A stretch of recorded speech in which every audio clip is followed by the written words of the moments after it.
ફળિયા વિસ્તારમાં ભીષણ આગ, 7 કરતાં વધુ કબાટના ગોડાઉનો ભસ્મીભૂત। ડુંગરી ફળિયા વિસ્તારમાં મંગળવારે સવારે ચિંતી કપડાના વેસ્ટ ગોડાઉનમાં અચાનક ભીષણ આગ લાગતા અરેરાટીનો માહોલ સર્જાયો હતો। થોડી જ વારમાં આગે આજુબાજુના 7 કરતાં વધુ કબાટના ગોડાઉનોને ઝપેટમાં લીધા હતા। ઘટના સ્થળેથી ઉઠતા ધન ધુમાડાના વાદળો દૂર સુધી દેખાયા અને આગની જ્વાળાઓ આકાશ સુધી પહોંચી હતી। આગ બુઝાવવા માટે ફાયર બ્રિગેડની અનેક ગાડીઓ ઘટના સ્થળે પહોંચી અને કલાકોની જહેમત બાદ આગ પર કાબૂ મેળવી શકાયો। સ્થાનિક નાગરિકોએ આરોપ મૂક્યો છે કે મહાનગરપાલિકાને આગ લાગવાના સંકેત વિશે અગાઉથી જાણ કરવામાં આવી હતી, છતાં કોઈ ખાસ પગલાં લેવામાં આવ્યા ન હતા।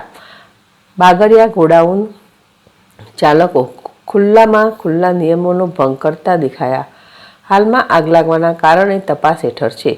સદભાગ્યે કોઈ જાનહાનિ થઈ નથી, પરંતુ લાખો રૂપિયાનો માલ બળીને ખાખ થયો છે।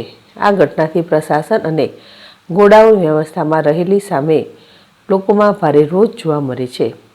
હવે જોવાનું રહેશે કે મહાનગરપાલિકા આ ઘટનાના પગલે કંઈ કડક પગલાં લેશે કે પછી આવી ઘટનાઓ ફરીથી બનતી રહેશે।